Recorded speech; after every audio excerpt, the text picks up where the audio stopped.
Hey everyone, this is Rachel Mooney. This is Cindy. This is Maggie. And this is Andrea, and you're listening to Real Her Talk, Houses, Heels, and Real Estate Deals. Okay, so it's been a hot minute since all four of us have been in a room. Yep. And I have to say, I've missed us. I do. Yeah. I felt like we were like so used to keeping up with each other, knew everything that was going on, and I'm like, all of a sudden I missed my girl game. Yeah. It's been like how many weeks and months? I think it's been like 2 months since all of us have been together. Mm-hmm. Okay, yeah. So in October. Yeah, this was like, okay, so we all just need to catch up. So where have you been?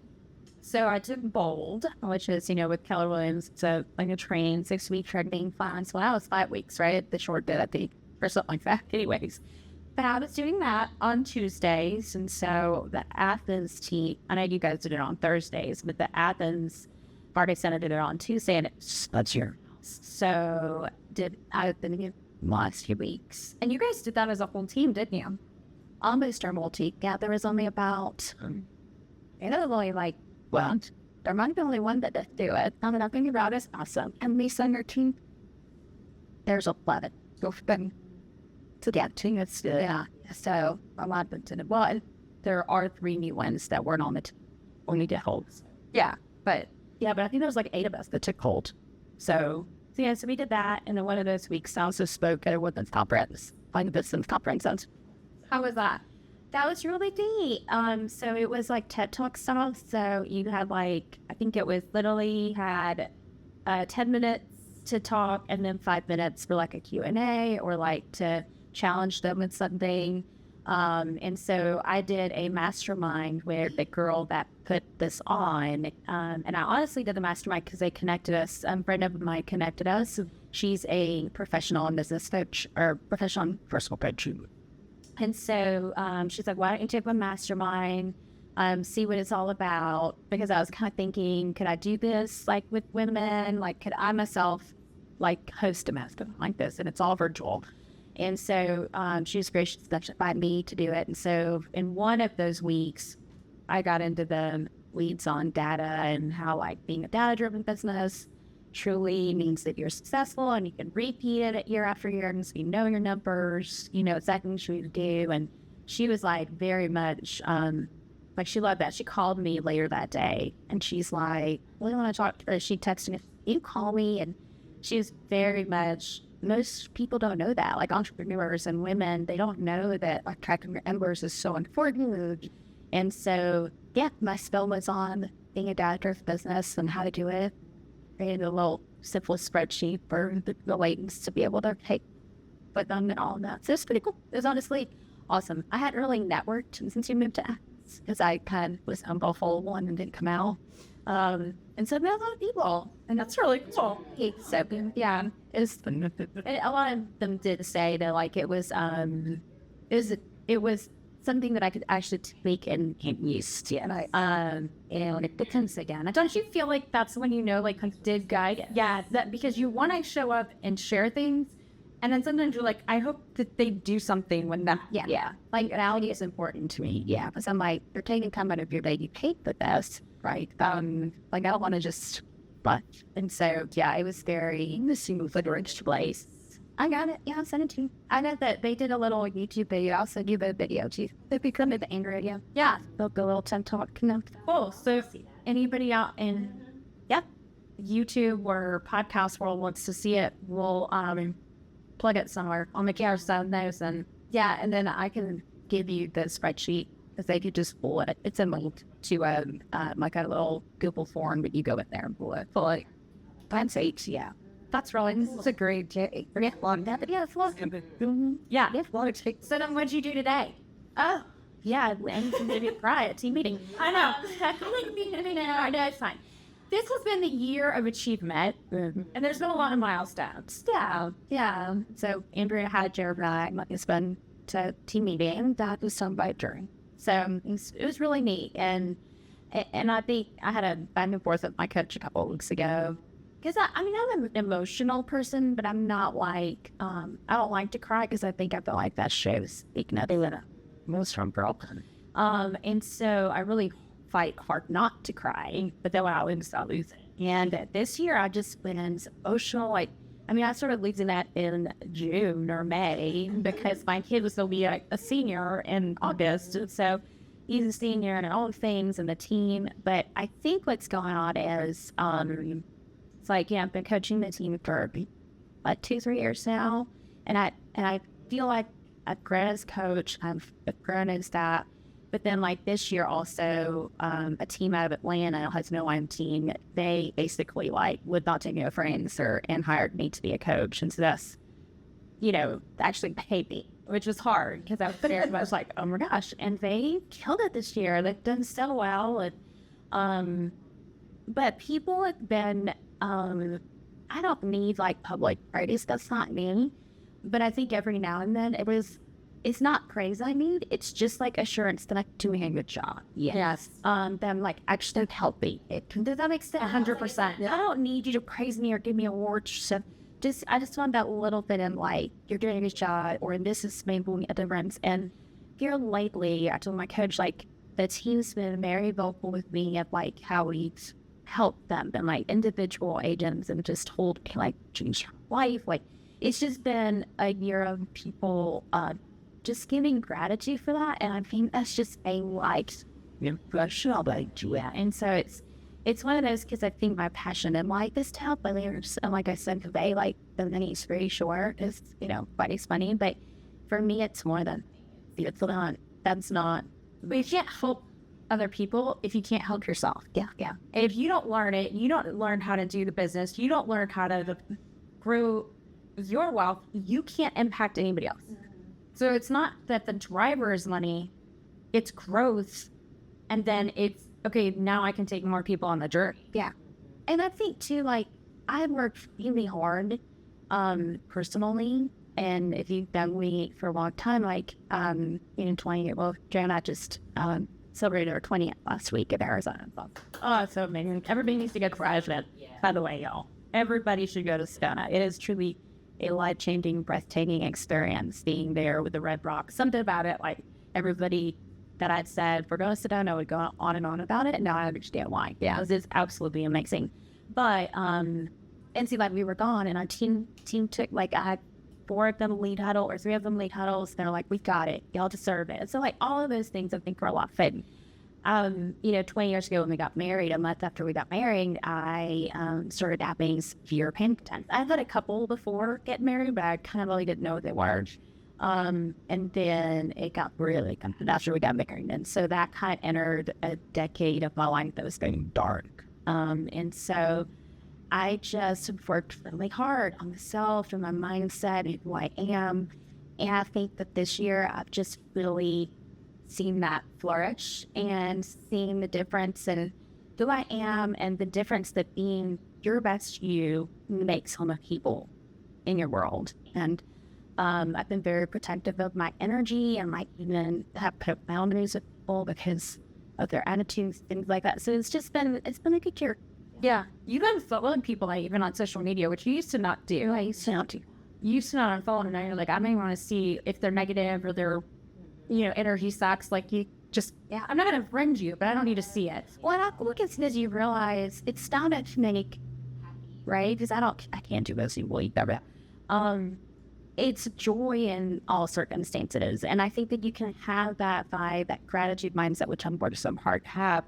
And I think that when you are in that realm, even on the days that suck, like you still don't want to dwell on them. But I have my pity parties and I have moments where I'm like, bam. But it's like you become very much like protective of, and so it's just been something I never really did. So I think it's a lot of that. Like this year's been very transformative, like those for me, and then to see so much, because I knew about why I was, and I knew what I was passionate about, and I knew where I wanted to, and to see that actually happening, like it's been my like, what we do? But it's been hard too. Like we've made hard times. So I mean, I think that time is seeing. Yeah. All right. So where'd you go? Because we had Tony one week. No, I'm sure it went back to Indiana. That's the only question you go. as your family ages, then there's more trips back to home, back to home, and some unique things going on there. So, but nothing exciting. No real vacation this year, which they sad. Yeah, we just got I'm working on it. I was supposed to go see whales, but I know. we didn't get that done. So at Christmas, I'll fight.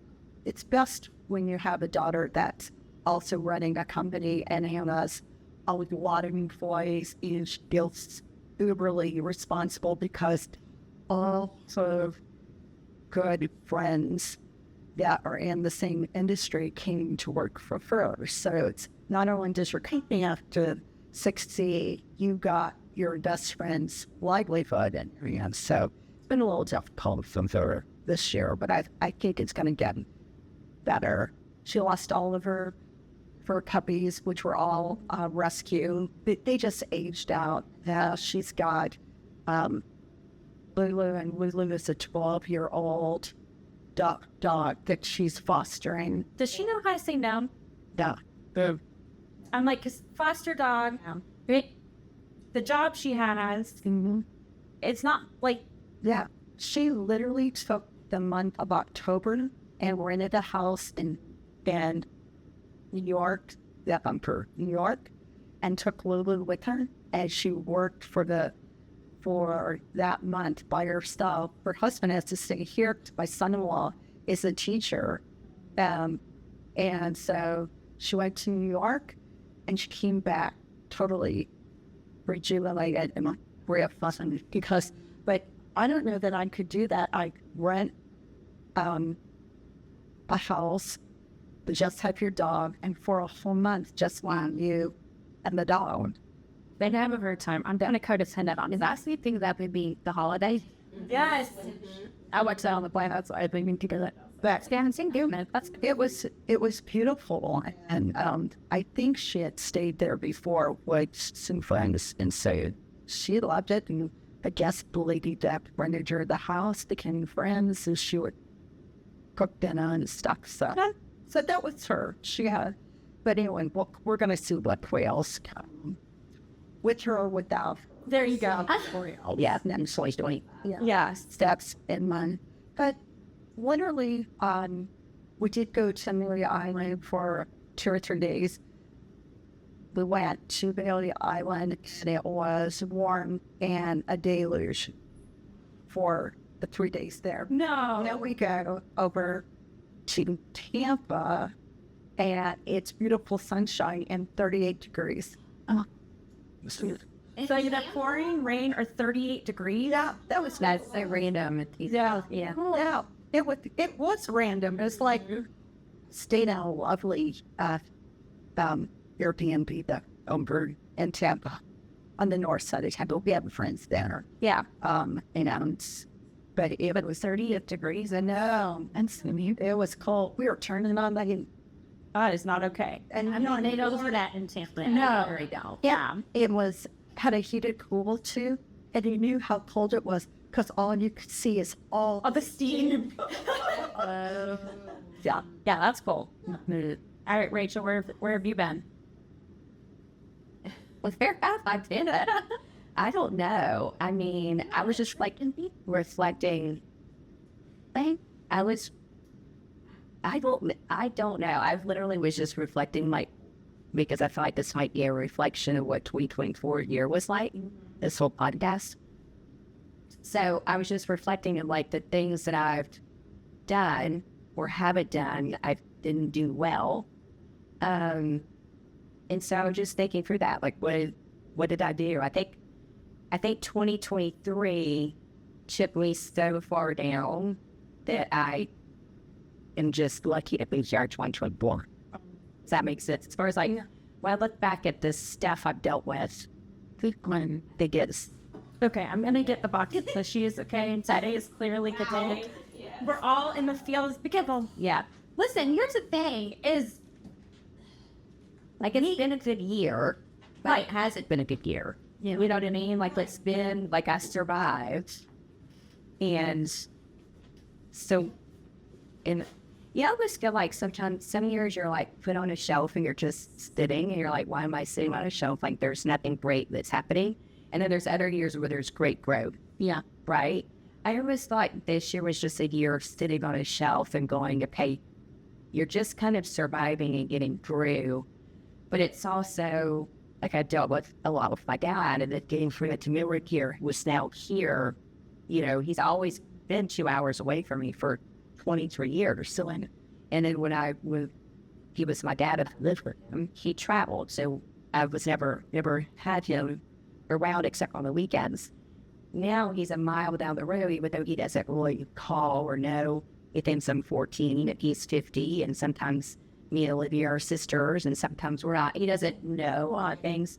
I get to now experience him on a regular basis. So my relationship with him is that I've created now this year is completely different than if he would have passed, when I would have had a different thought and a different relationship with him before. Does that make sense? Yeah. So now the new relationship of 2024, again, I'm losing February and all of those, I'm almost enjoying it because it's like a dad I never had, and that's where I get out.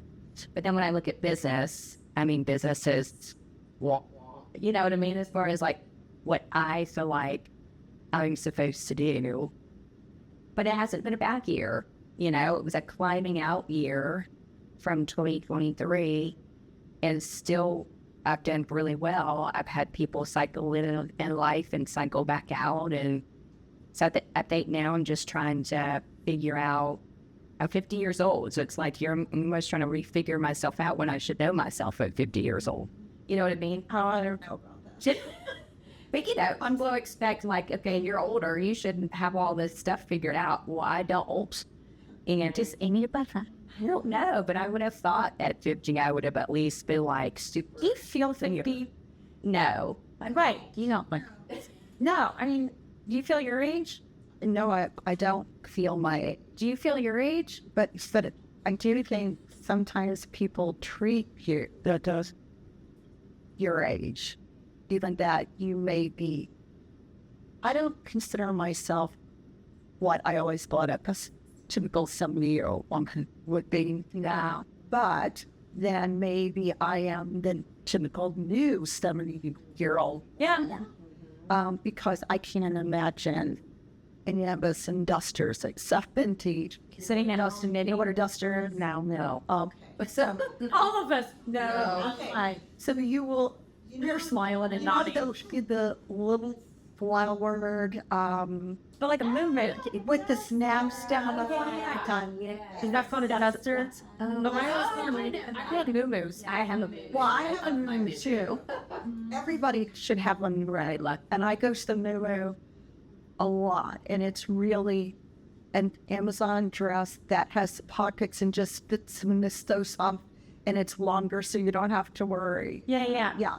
So none of us are going to be sitting at home knitting at 70 and no. I've been watching soap operas. Yes. Like, did you have to go through a phase? Was there a phase like the kids are grown? Like almost like a, like one next. Sorry, so it was, yes. I think that's, I think I've gone through what it is. Multiple levels of them. I think that you consider yourself a mother.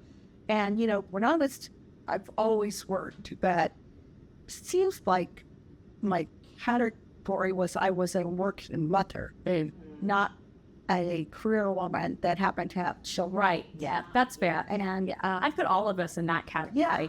But, yeah, sure, when your daughter goes to college, that's a big, that was a whole. And when they start getting married, and then I was 65 when I had my first and only grandbaby. So that's, I was almost too old. I mean, at 70, I'm almost too old to have a 5-year-old in my house. And I cannot keep up with them. Yeah. I'm sure if you do go through, I don't know, it's like, I feel like it's seasoned. So I'm wondering if you do go through stuff like that every year, or other fingers or, and Yeah, and there are times that I've felt abundant. And this year's been one of the best years because I feel like I have my own friends, not my husband's, not our neighbors, and we moved to, when you move from Gwinnett, where you've lived since from 92 to 2021, I guess, 30 some odd years. Yeah. And you live in the same place, and then you move all the way across to Kent, and there, even the friends that used to go to dinner and stuff, like to divide with that, it's pretty fun. But I guess it's not that far because I come here. Yeah, me too. This has been a whole new experience. It's the best present I got at 7. Literally the best crumbs, and yeah. well, I think it's just it. I can't scrub to what I found anyways. Like, I never really, I don't know, like girl friendships to me were always hard, and I went through really bad friendship breakup several years ago, and ever since then I think I've just like had a wall, and then I got so lost just in work and business, and I do love what I do, and I love the people I do it with. And Joe's really good at like his friendships and his trips and all of that, and I was always, I don't need that. I don't know why you need to go on all these trips, have all these guys things and stuff. Wasn't until this year where like my kids, both senior, junior, and almost 14-year-old, 2 of them driving, all of them have social lives, and so we have found ourselves like just sitting there like, okay, well, do you want to go to them? Because why am I going to just right? Yeah, and we had so many of those days. So at the beginning of this year, I remember I almost felt like I was in a midlife crisis because I was like, I want a fun car, like all the things, but I started to crave like women relationships, and I was like, I feel like I have those. I have those good friends that I know I can turn to, all of that. But I just need something, and I wanted to be active. And so I picked up pickleball, and a friend which had me time. Oh my gosh. It's so fun though. No, you said that, but I was just laughing because it's not like you were playing tennis. No. And you're like, no, I'm going to try pickleball. Maggie was always like, nah. Yeah. And so I remember my friend asking me if I wanted to join this, like, just little, on Thursdays, just little groups go play, and it was at like 9 or 8:30, I think we meet. And I'm like, I'm going to be a part. Like, I can't do that. And I remember Joe saying yes. Like, I think he wanted to, I remember that. And he's like, you work so hard. Like, why not go and take an hour on Thursday mornings? Like, it's okay. And so it's been fun because I've gotten to know a lot of them are members of the same club. So I've got to know them as wives. And normally it's always like Joe, the husband, normally else. But I feel like that's kind of this year I needed that because I kind of started to build up like out of nowhere. But I guess as your kids get older, I came into ways they start leaving. Yeah, like, yeah. I don't know what that means when they yeah. Olivia came back because she graduated, and so now she's at home. But I had her for a minute when she was, getting a real estate license until she got her real job. And now I don't see her at all. I know, I was like so hopeful she was going to follow you right in. Which she will. I made her go that route because I wanted her to experience what it was like to work for a corporation. And tell me why. Like, give me your perspective. No judgment. I'm just fascinated because me and you don't have that experience of any kind. Neither does Maggie. We never worked corporate of anything. Who is for a tiny bit after college? Well, but not like Oregon. So Summerberg, we interviewed Summer the other week, and like her thing was like she defined success up until she like accidentally found real estate as climbing the corporate ladder. Like that was her vision. She wanted it so bad, and her whole world changed when she got into real estate. She's an entrepreneur, and she's like, okay, so that looks a lot different. I had to redefine what success was. I had to redefine everything, and so I'm just fascinated because I laugh internally, and you guys are all going to laugh as soon as I say this out loud. When people come in from corporate and they're like, where's HR? They go, HR department, are you crazy? We'd all be fired. We're a bunch of independent contractors. What are you, nuts? Like, no, real estate is so different. And I'll be like, you know, somebody will tell us, oh, well, you should, I mean, we have to follow the laws and all that, but they'll be like, oh, you guys need to do this. And I'll be like, that feels like a great suggestion. Like, tell me why that's a rule. Like, well, there's no because corporate said so. That's not a thing, right? So, like, tell me, because I always find all of us that are entrepreneurs and how our perspective kind of rubs off on our kids. What made you push her that way? So I wanted her to never want to feel what it's like to have consistent money, even though the consistency of the money is very small. But I didn't want her jumping into real estate and thinking, oh, I'm going to get a big commission check, and I'm going to let that big commission check just hang me out until I get another big commission check. I wanted her to feel like you have money coming in your account every 2 weeks, and you've got money over your 401k and insurance.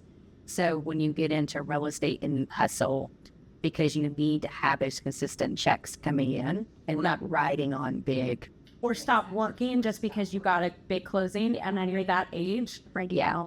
A closing can be $15,000. That's like, oh, cool, I can be done for 6 months. Exactly. And I don't want Okay, fair. I wanted her to see, okay, I got to go to work Monday through Friday, 9 to 5, and I think she makes $50,000 a year, but I'll really that breaks down to like $4,000 or something. So Yeah, it's without that. What is that, like $28 an hour? yeah. So it's not terrible, No, it's not bad. but she's going to work every single day and doing the same exact thing. And then in turn, when she comes over to real estate, she's not understand I could hustle. If I hustle just the same exact amount that I did every year, I'm going to triple my income, if not quadruple it. So I wanted her to feel that first. And then I wanted her to experience out on her phone something that's hers versus coming in at her pay and feeling like I can just give it to you and find for it that way. So there were a couple things that pushed me. What does she think about it so far? It's just a little, like, she doesn't hate it because she's doing events. So she is on the marketing side, and they are a terrorism company, so they do a lot of events. So she's talking to sponsors and getting sponsorship money and then creating the events, then setting that all up and execute again. And she's done really, really good. That'll be really Yeah, very good for her because she was doing it on a very small level for us. And now she's doing a very high level for her. So it'll be something that she can take back to her and on the side. So that was my reason. But I had her first. So she went off to college and, graduates and then comes home and then she's right with me 7 days a week. And then now I might see her 3 times a week, based off of her schedule. So as a mom, you kind of do go into like, oh, what was me or what am I doing? You know what I mean? I don't know. It's just it's like almost figuring out your identity again. Right. And then what does it look like for me? What are my next 5 years? Like today you're talking, right? Like, okay, I can't even lay out what I want to do for the next year. And then I got to figure out what I want to do for the next 3 years. But what is 5 years? I have no idea what that looks like. I know. But I think when we think about like 3 and 5 years, I don't think it's like in my head. I think what I learned over the past couple years with growth, and everybody will say that, oh, Rachel's your favorite. Oh, Maggie and Jerry your favorite. Oh, Holly's your favorite. Like, it cracks me up. Like, yeah, I was through the everybody's perception is like, listen, if I didn't like you, you wouldn't work here. So that's just pretty much it. But no, I'm in high school, right? To think somebody's got me. I accidentally answered a phone call. Yeah, there you go. You got a man, hello. Men are not allowed here. That's like, where's that coming from? I know you were like, I guess I thought it was declining. And we answered it. I can't touch my watch because I will do all kinds of things to it. Yeah. But is just understanding that, like, looking at a 3 or 5 year plan is not like, or even a 10-year plan. It's more, what options do I want at that point, and what do I have to put into place in the meantime to make that a possibility? It's not that I need my life to be at a certain point, but what options do I want in 3 to 5 years or 10 years? That I can tell you at my age, that is critical. You think about that a lot. So instead of saying, oh, I probably won't even be here at 80, what do I want my 80th year to look like? And what do I have to do now to make that 80th year the way I think it should be? And then if it doesn't work out, then that's way above my pay grade. Right. But what do you have to do? And it's a smart idea of looking at it as an age, right? Like by the time you're 80, by the time you're 70 or 60, right? Now he's 60 and so what down and what we'll have 60. Well, I'll be going to July. What options do I want? Yeah. I mean, what do I? Because I'm a very simple person. Like I think we have a lot of great things. I mean, I think I'm simple, except I do love shoes and makeup. Okay, can I state the obvious? None of us are simple sitting at this table. We are all high maintenance. However, we can afford ourselves. Yeah. And that's what's important. Yeah. So let's just, And I think, to me, like, I like my things. But as I've grown and as I'm, like, they don't define you. They don't define that. And if I can't purchase something because it's not the month to do that, like, I'm okay with that. You know, yeah, it's become, I don't know, it's just so different now than what used to, like, the Escalade you talked about today. you know, Joe, just for context, you know, Joe said that first time he makes $250,000, he'd back in Escalade. And for me, like, that, I was in Escalade as a boy, you know, them, of course, like, what it made you feel like you had made it. Yes. And that you guys were doing well. And I mean, Joe, in his mind, when he told us that, he's like, that's, Yeah. I mean, and I was like, But we still had so much other things we need to work through. And it is funny because I did finally get the Escalade, but when I did, it didn't mean what it did, I think, when I originally wanted it. I just really loved to come out. And, like, still to this day, because I had 2 back-to-back after my silver one was ready, I had to get the white one. And it is like it was my favorite car that I ever had.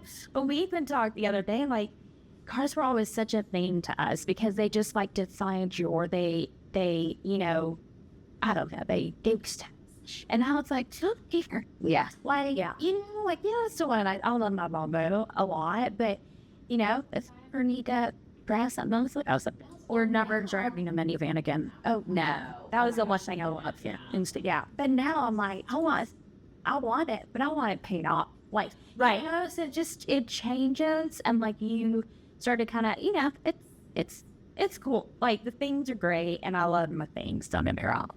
But I think, you mature when you realize, like, it's not it for you. It's not. Well, to some people it is. Oh, yeah. Like, I interviewed Gina on our podcast, like, 3rd or 4th interview, and I love her. She's my best friend.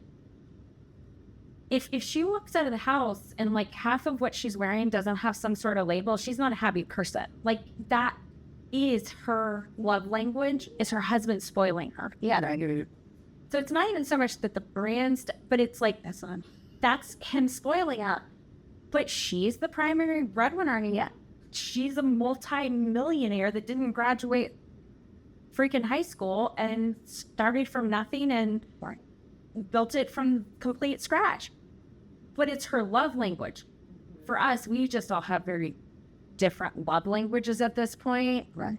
Because it's like, I like my purse, but my bag, I mean, I bought a Valentino bag, my black bag that I carry around like I'm packing up and moving every time we go anywhere. Everybody's like that, right? I know, if you're everybody's like that. I love the loss. We love everything everywhere. And so I bought that 2 years ago.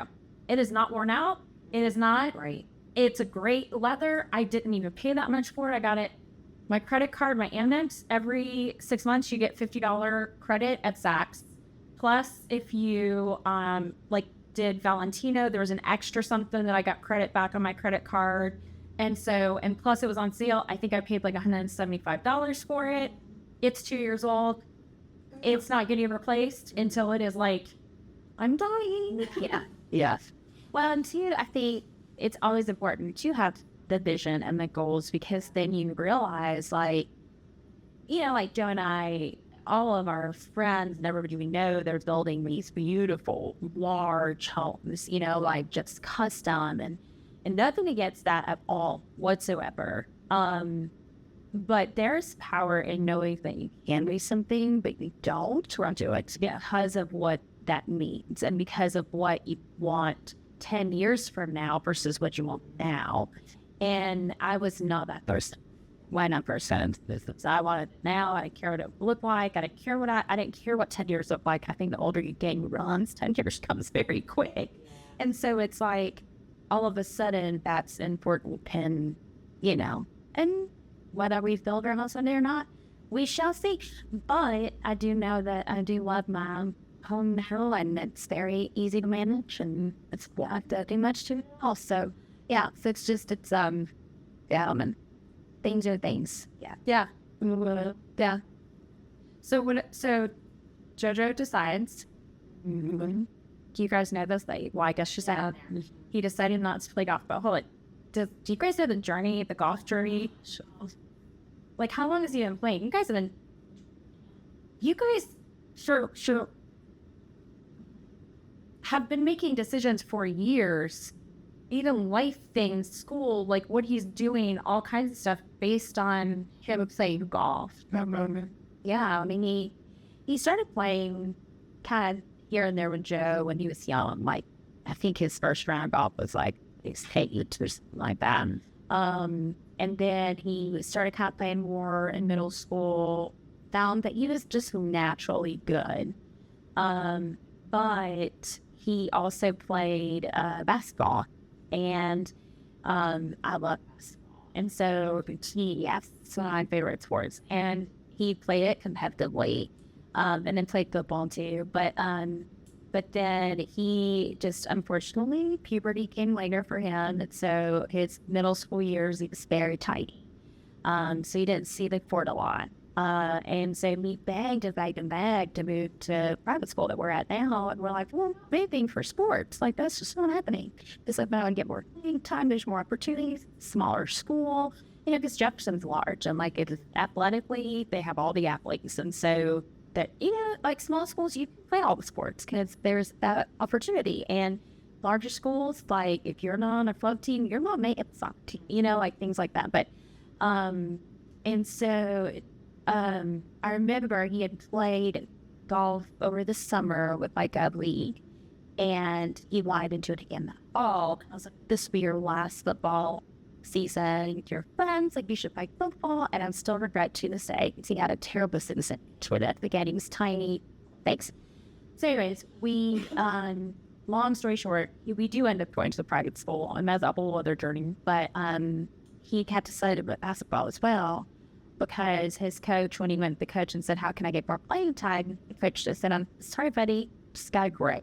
And so, like, he just... You can't control that. No. And he was really frustrated with that. And unfortunately, that coach made him quit that. And now today, as a senior, he regrets quitting basketball, which is funny. And now he's playing in this rep league with a bunch of his friends, having fun, having a ball. But he does regret, because we said, why don't you play your 7 years? Just come home. And he regrets not doing that either. And I told him, I said, that is why you don't like anyone. Like, make you decide something for you. Like, you let that coach take something away from you and not do it. I said, what if you would have just stuck with it? Yeah. And so that was the summer. He said, you know, golf I can control, because it's just me. Doesn't matter how tall I am. Doesn't matter how big it is. So yeah, going into the 9th grade year, we went to Brett's, and they at the time had a really good golf team, and that they still do. But they won state 3 years in a row, and Joe got to experience that twice. But yeah, I mean, yeah, joined the country club. We go all over like the Southeast with him, the tournaments and all the things. That college offer, a couple coaches wanted to talk to him. Maybe he turned it down. She was not Houston. Yeah, he burned out early on this year, but he realized, I can go to a college just to play. He said, I'm not going pro, but I can go to college just to play. I don't have my major. I don't really love the campus. So why am I going to do that? And just made a really adult decision, saying I'm going to waste 4 years And then he said, in order to provide for this future family that he's so worried about, which is so funny to me, yet so like, I'm so proud of you. He's never had a girlfriend before. Very concerned about the future family. He knows because Joan and I have been very honest with kids of how money was when they were little. And he's like, I don't want to have a family until I financially support them. And so he said, I'm not going to be able to do that if I'm playing golf. And he said, so he wants to go to UNT, which is a community college, and transfer to UGA, and then worked with us while he gets undergrad. Talked about going to law school, but I think he's burnt out on school right now. I think once he goes to college and he realizes college is so different than by school, I think he'll realize, okay, maybe I can enter a couple more years in law school. But the kid is unoffendable. I mean, he would be a great attorney or a great person too. So, I went down this path for 2 reasons. Yeah. You gonna hand him the business? Well, you look at me like that, but people do that. You're not handing Olivia the business. no. But, I mean, you had her doing with it admin stuff. Yeah. Like, you're not just gonna come in and think that. No, she was doing the worst of the work, like the step that the hard work done, but yeah, for so fun. Yeah, and so Yeah, he's gonna start on right now. He's a runner, picking up signs, putting lock boxes out, picking up checks, bringing them back. That's what he's doing. Yeah, and then laid out one of my lips and a couple of sprites. So great work. You gotta earn it. Yeah. I mean, we've seen a lot of kids in this area, sends of this area, want to solar spins in their mouths, can't work, can't function. I mean, and their parents had told them like my age. Yeah. But again, And I don't want that for Alyssa. Y'all don't want that for your kids. You didn't want that for your daughter. No, or we're signing that yes, he's likes this job and is very good at it. Started out as a chef, he didn't finish college, and then worked in individual and chef for a very, very nice restaurant that's no longer in business down there. And then went to Cisco. Cisco was doing well, but Cisco was just too big and too corporate, and got called to go to another smaller local food, and it was just killing it. This is, I think, his second year then, maybe, and they're forcing him to take vacation. He says, Mom, I hate to tell him, but this whole job is a vacation. Oh, that's what he just said. But I'm taking it on because Van is in school now, kindergarten. So he has a holiday break. So I took all of his vacation so he can stay home with them during the holiday break, because my daughter-in-law, Katie, works for the state. She can. Yeah, like that. But she was, I'm very proud of him. She ended up last year, his first year. They called him in. It's very quiet. He's so none. He is just red and quiet and loves being a dad. And they called him in, I believe it was in August of last year. And they did it then because they knew she wouldn't come at the light. And by August, he was working up the year. Because you can't give me a board. It's not the end of the year. It says we ran the numbers. Nobody said we're going to meet. Oh, no. So, yes. Yeah, it's cool. And I won't say his company, because his company's evidently providing the steaks for when you're a food broker, you can't find something. Nice. It's great. But I mean, that's what you want for your kids. You want them to be successful at whatever they choose to do, not, and it's not that you don't want to set your kids up for success by giving them things, but it's more like what you teach them and empower them to do, not what you hand them. well, and I think Joe has, it's not his saying, but he said it before, and I can't even repeat it at the moment. It was at the implement. something about like good time or hard times create strong men, and easy times create weak men. And then it's like a whole like a circle kind of thing. And so that's always for us, because what we did not have any sleep we had, and we worked very hard.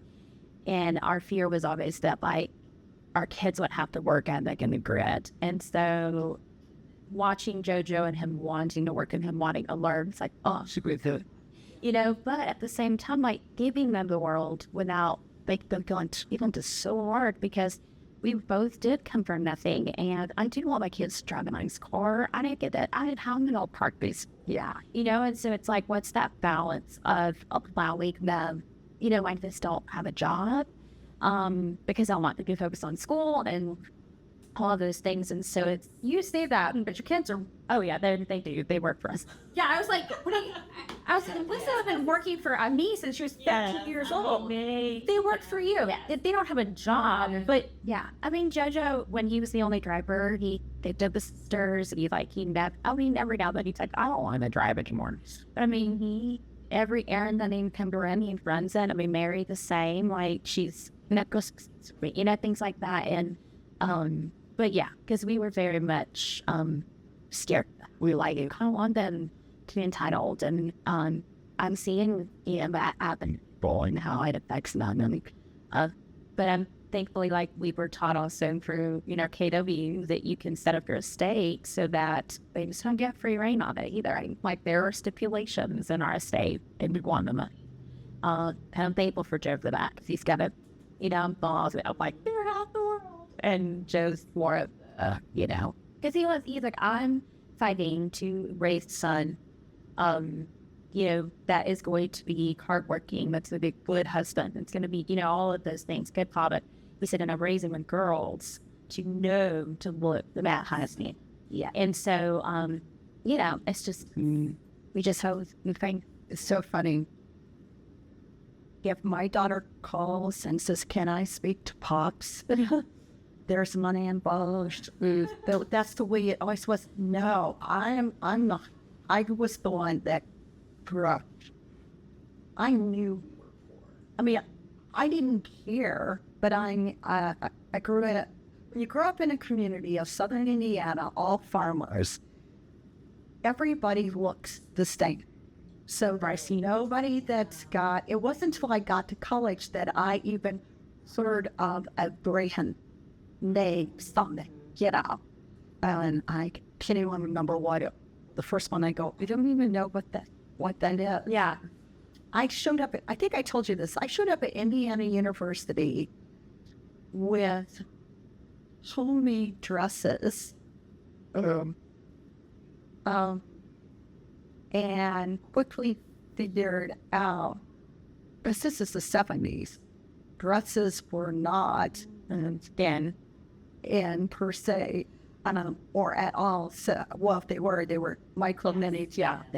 So since I bought 2 pairs of jeans and 4 IU t-shirts and a pair of sneakers, and away I went until I could get my bearings on what it was like. But I went to school forever and rode the school bus, and everybody in the county looked just like I did, you know, the same little mother's homemade dresses. My mom was an excellent seamstress. She'd come into my house, I'll show you the place. She was excellent.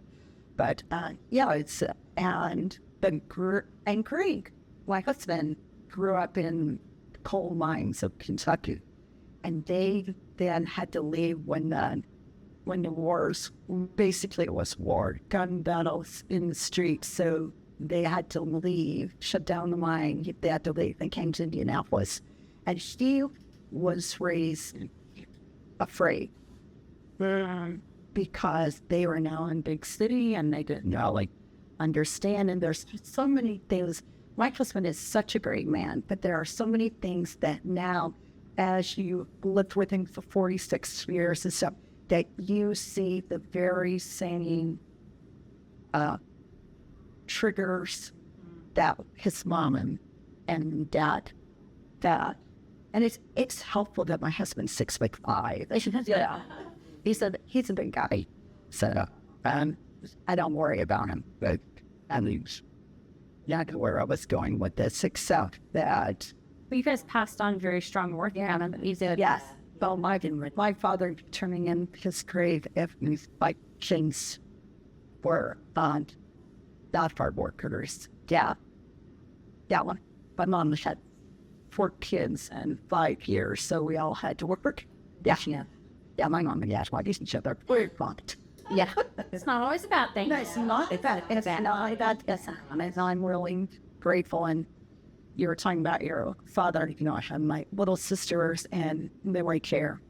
And dad died of Parkinson's. A very one instance. So I understand too. What he's like, have your dad, excuse me, have your dad looked up to my dad so much, and she was planning out. She got to stay home.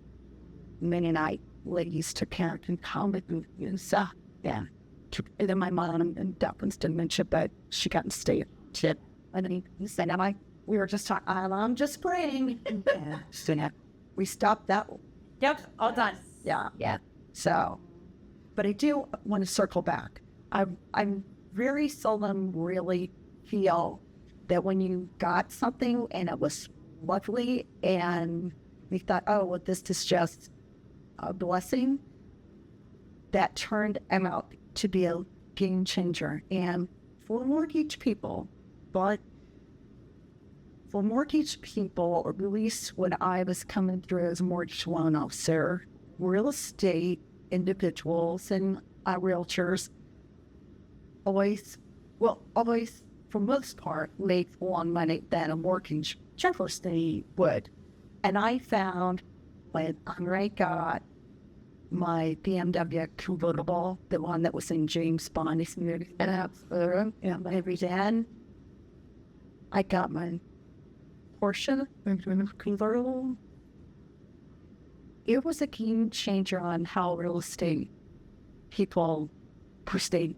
Isn't it nice? It's a game changer too when you pull up on a listing. Oh, and you have a certain car person's like it's that big people look at.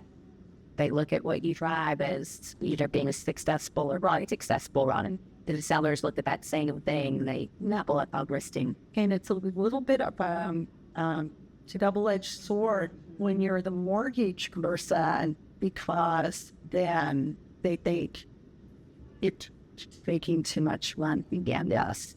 Yeah, this is Joe and I experienced that as well too. Like in our small town, once like people start seeing our success, like then they would use us. Yes, it's why. Yeah, so it's just always knowing that balance. I mean, this have. But then now that I've grown, I have so much respect for the people that can have the things that they still drive the same car with things. Yeah, and Garrett Keller, like being in the insurance with them, like you got to drive fancy. No, at all.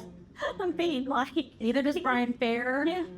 No. Shane. This is easy. I cigar's got 350,000 miles on it, and he had spent about $20,000 this year in repairs, and he's still. Okay, well that might be a different conversation if that the Semis have. But I'm like, this is too much. But yeah, Sam drives his truck. It's 11 years old and it's paid off. He won't part with that thing for love nor money. Yeah. I mean, and it's funny, but but then I remember there was a mastermind we were in, and it was actually Gary's birthday, and he had actually come to our restaurant. Might have been that one, or might have been another one. And there was a girl, a real estate agent there, very successful, and she was African American, and she asked Gary, because Gary, there been in a mastermind with him, he talks very much about you don't raise your level of living until your passive income can pay for X. Like he talks about like a little staircase that Liv and Mary would, they'd go and they'd have, and then they would work on the passive income until they could. And so he said, I think it was him that said that like when they finally built our dream house, everybody was kind of like, we're east. I mean, then they realized you have money, and it's like, working towards that. But she appreciated that. And And she'd also like heard our farm story, how we sold farm, moved into like a less expensive house. And she just could not fathom, because she said, in my culture, people respect me because I'm the house, have the cars. And so a lot of people think they have to go in debt for that, for people to respect them and for them to have business. And it's one of those where like, I mean, I guess in some places that is the case, but how do you break that? And I remember her asking Gary, and I can't even remember the exact thing that he said, but you could tell that it didn't resonate with him because he's so opposite of yeah, right. And it was just one of those where he said, you know, like, you do, and you work. And I think it comes down to like finding a happy medium of like, we've all had very nice cars, and you know, we're not living in $250,000 houses, which is not even a thing anymore, but you know what I mean? But it's like finding a happy medium. What can I truly afford? Yeah. That's not falling apart or whatever. Like, but I don't need a Maserati, you know, like that's not a need.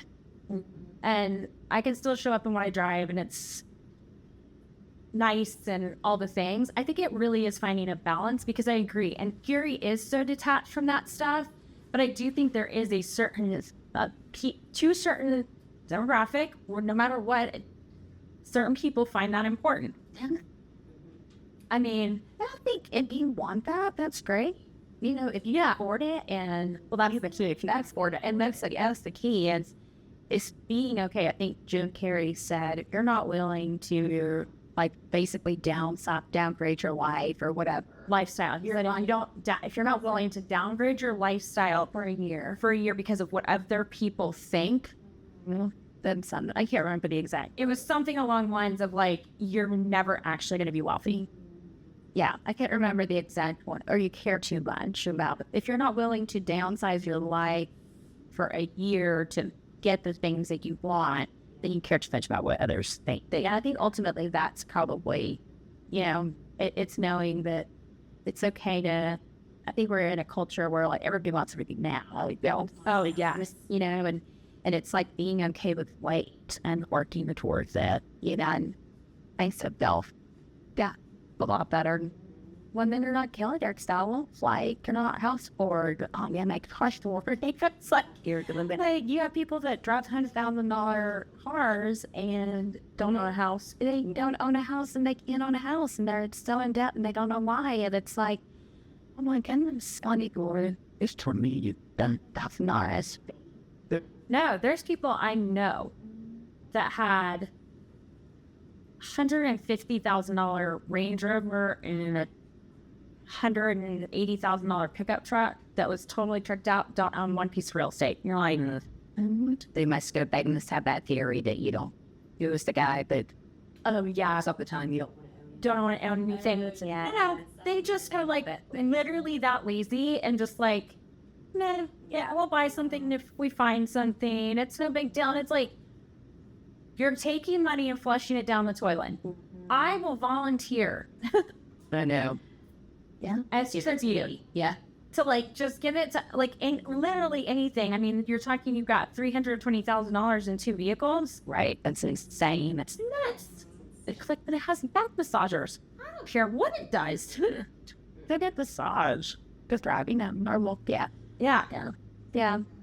I know somebody has a Bentley. Telling the things. They should chunk, you know, really sports with. Yeah, it's being a but you would think, yeah, that's different.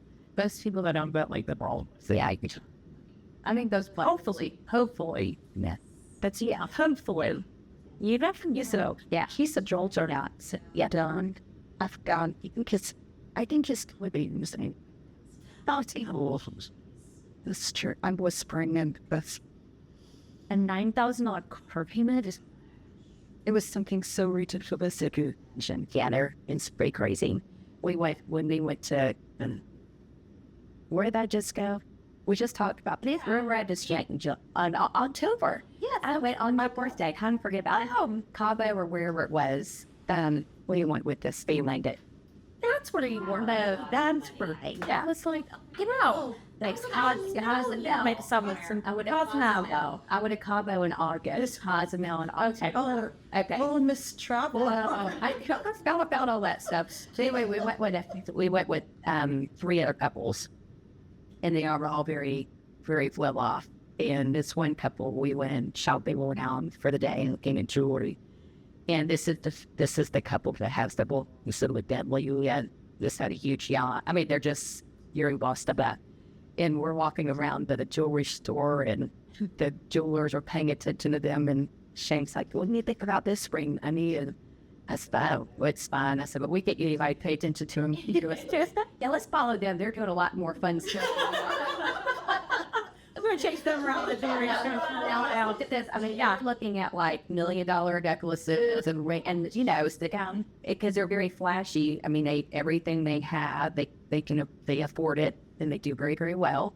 That would stress me out. It stresses me out a little bit just being with them. Yes, I would be terrified of somebody like seeing me. Yes. Yeah. And then, because there wasn't Scared to use my bags. I'm myself in certain places. Like, I don't carry them anymore. And that's what my sister does too. She now takes everything, all her real jewelry stays home, and she has costume jewelry that she takes places in. And this one girl, she didn't really bother her so much. I think they're so used to it that they're very flat, very flashable.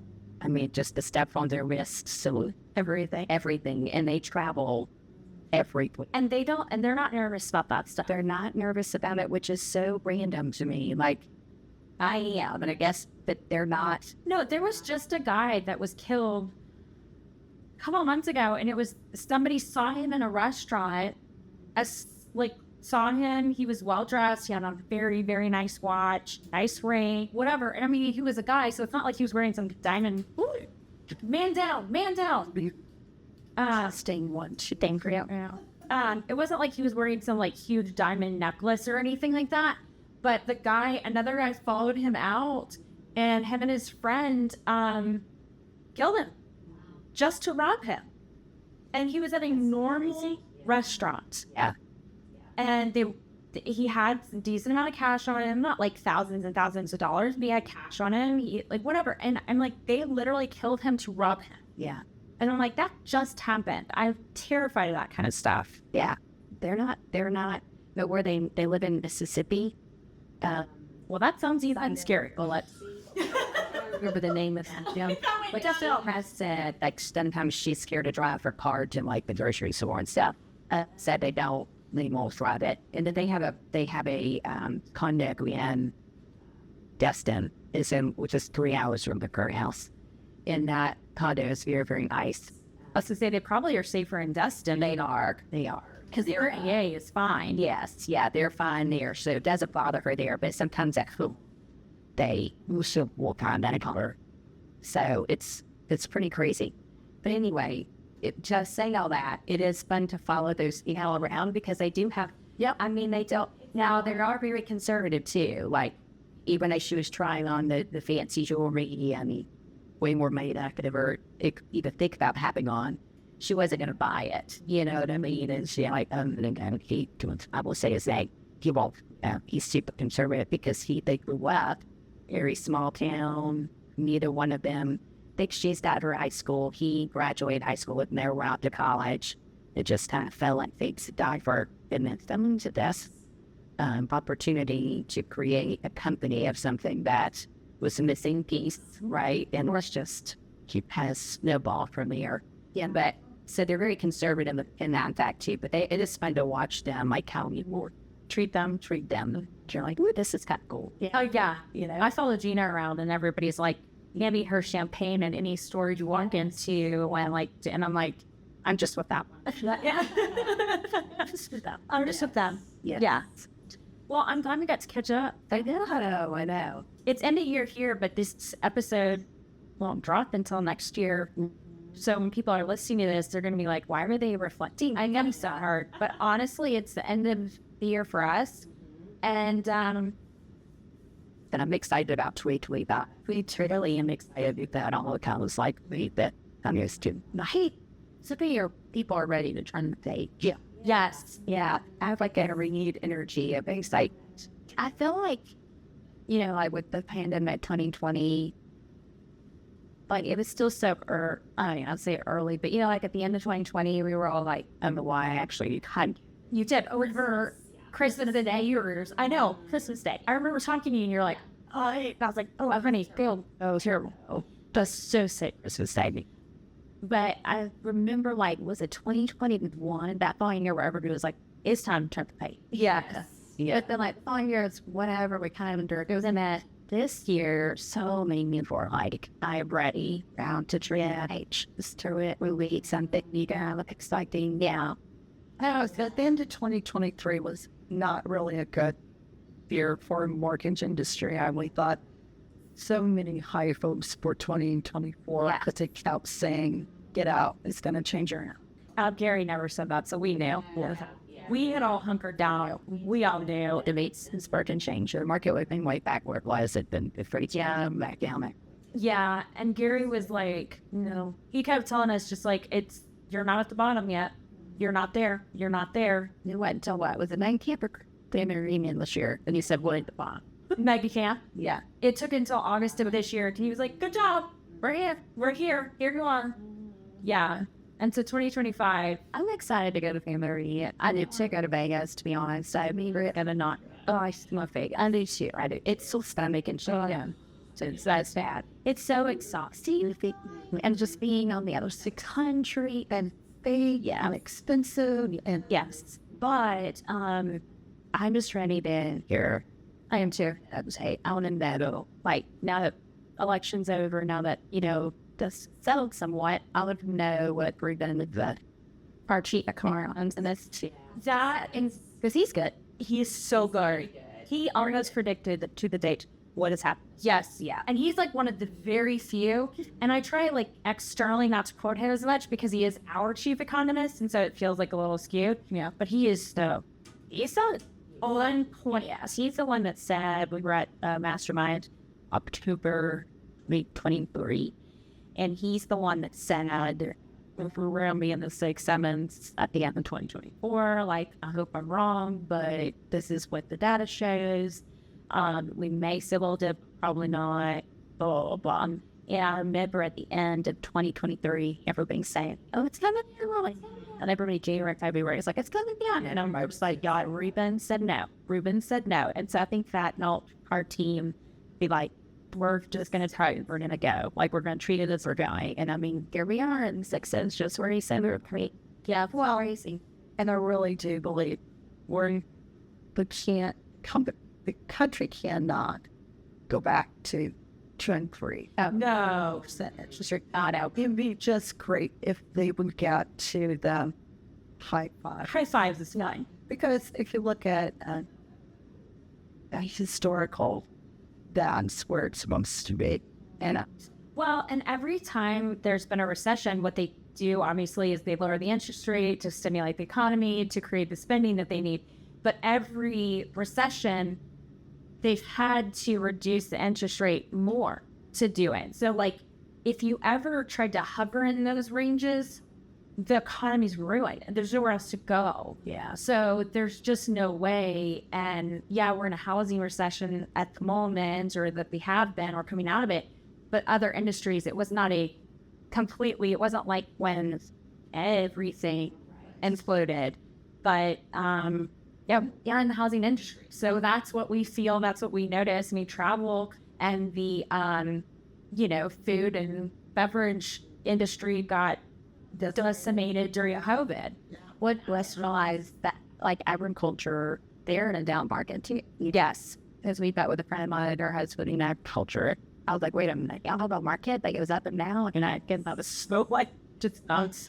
And he was like explaining why, and he's telling me, in insurance too. Oh, at insurance brokers, they said the same thing. Like, well, like, I didn't know the teacher like that. Yeah, so do you think everything that, but it's so expensive to be a farmer right now. You can't afford the fertilizer, you can't afford seed, you can't afford to feed the cattle. It's just really.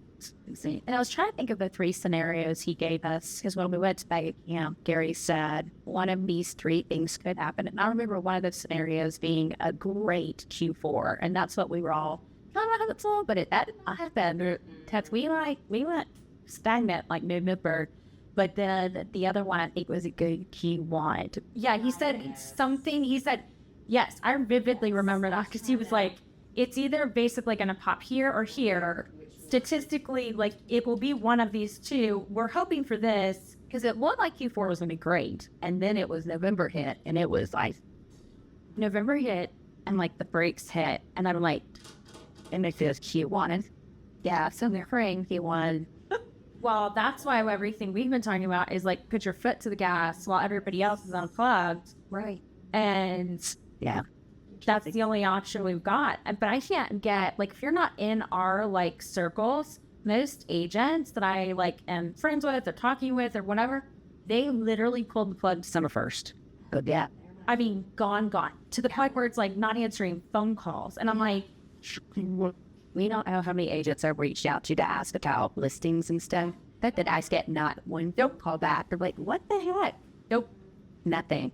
And it's a great time right now for buyers. This is that little moment in time again where it's like, it's a perfect opportunity if you're buying a house to get out there because you have very little competition.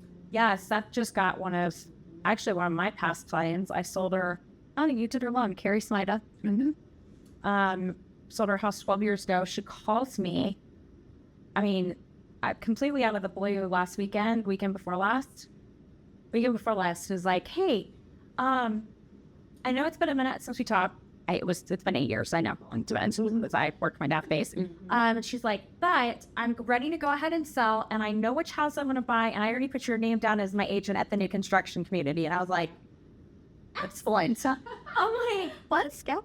hey, my husband is my business partner on that side. He'll give you a call with that, blah, blah, blah. And I'm sitting here giggling in my head because half the buyers, you can't get to teach them to put your name down in anything. I haven't spoken with the lady in 8 years, and she's like, and I register with your name and information, so it's not a problem. Like, so I was like, how do you do that? Like, she's that's a non, right? But he just got her under contract with Big Builder, $20,000 in closing costs. Now they're paying full price because I taught Seth back in the day because they did new construction for so long. Ask for all the things. They don't want to reduce the price, but they will give you everything under the sun. So she's getting her backyard fenced in. She's getting blinds. She's getting washer, dryer, refrigerator, like garage door. Yep, all of it. Because that's what I saw. So I was like, don't ever ask for money. They don't want to give you money off the house. They'll give you everything on the sun. They'll put a fence in. Yeah, so I think it ended up being like $32,000 worth of stuff she got on a $600,000 house. I mean, that's... Yeah, you can get some. Yeah. When we bought with Providence Group, it was we closed in February of 2021. And I keep track $15,000 of anything we want. So the fence went in, and All the things, they changed out, and yeah. No, what people do right now matters. All right. that is 10%.